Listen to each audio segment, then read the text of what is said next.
출애굽기 21장 12절에서 36절 말씀. 본문의 말씀은 폭행에 관한 법인데요. 먼저 12절에서 17절 말씀은 사형에 해당하는 죄를 말씀합니다. 먼저 12절 사람을 쳐 죽인 자, 살인한 사람이죠. 15절에 아버지나 어머니를 치는 사람, 부모를 폭행한 사람. 16절 사람을 납치한 자, 인신매매범이죠. 17절 아버지나 어머니를 저주하는 자, 부모를 멸시하는 자들은 반드시 죽이라고 말씀합니다. 모든 사람들이 보는 가운데 사람들은 둘러서서 이런 사람들을 향하여 돌을 던져 그들을 죽이라고 말씀합니다. 왜 그랬을까요? 생명에 대한 범죄는 생명의 주인이신 하나님을 향한 범죄이기 때문입니다.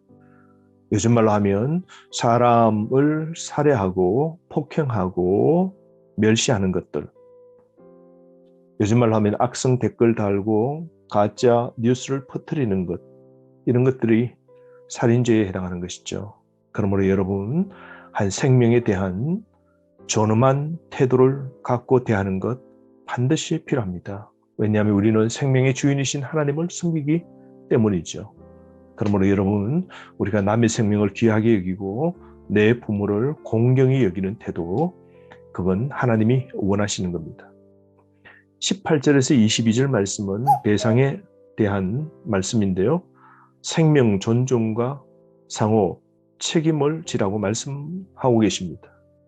여러분, 하나님 나라는 바로 이와 같은 나라죠. 준법과 공평의 나라죠.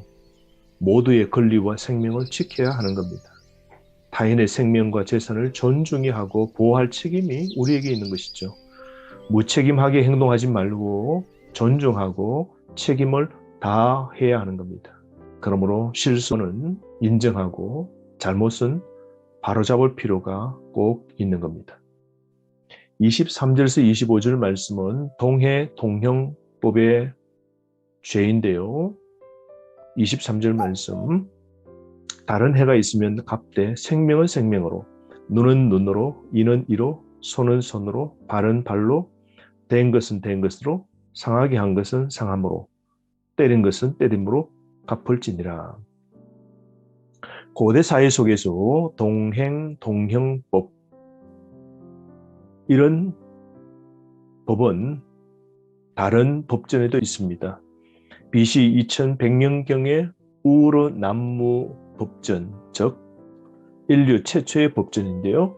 크기에도 동일한 이런 항목들이 있습니다. 그런데 많은 학자들은 이 법이 문자적으로 실천을 위해 마련된 게 아니라고 주장합니다.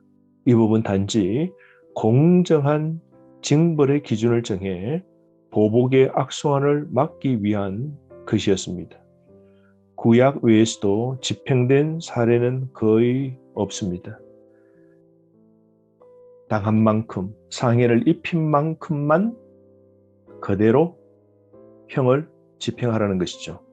공정한 보복의 원칙은 첫 번째, 보복의 악순환을 끊고 모든 이에게 법을 공평하게 적용하여서 하층민을 보호하려는 의도로 만든 법입니다. 모든 생명이 똑같이 존중받게 하는 법이었습니다. 예수님은 산상수훈에서 마태복음 5장 38절부터 41절까지 동행 동형법을 뛰어넘어 자비와 용서와 사랑을 원수에게까지 확대하라고 가르쳐 주셨지 않습니까? 26절 말씀, 사람이 남종의 한 눈이나 여종의 한 눈을 쳐서 상하게 하면 그 눈에 대한 보상으로 그를 놓아줄 것이며, 종의 상해에 대한 배상을 말씀하시는데요. 고대 건동법에서 찾아볼 수 어려운 인권적 조치입니다.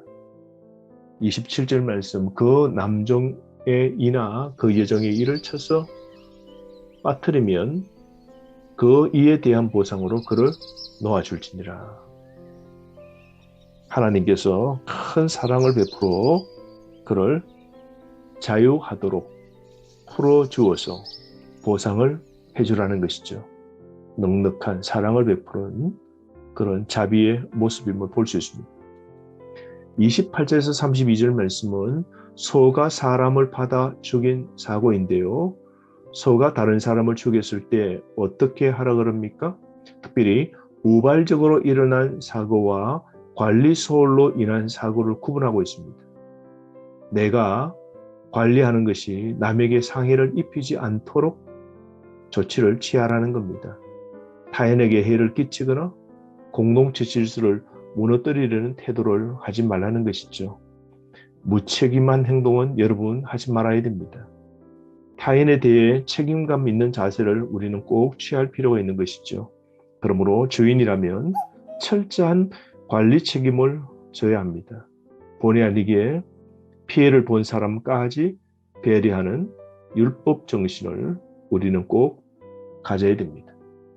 33절에서 34절 말씀은 웅덩이에 가축이 빠진 사고가 있을 때 어떻게 대처해야 되는지 말씀하고 있고요.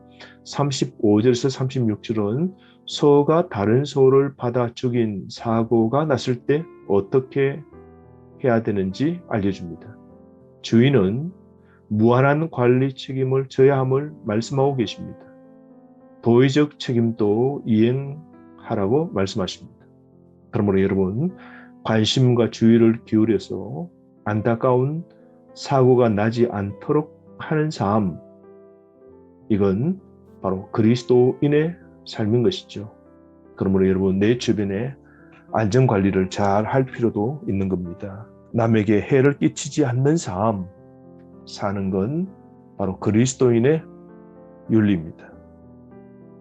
여러분, 오늘 우리가 남에게 당한 것만큼 나도 그대로 갚아주자는 이런 율법을 뛰어넘어 예수님이 우리에게 가르쳐 주신 대로 자비와 용서를 베푸는 삶, 오늘 살아가기를 바랍니다.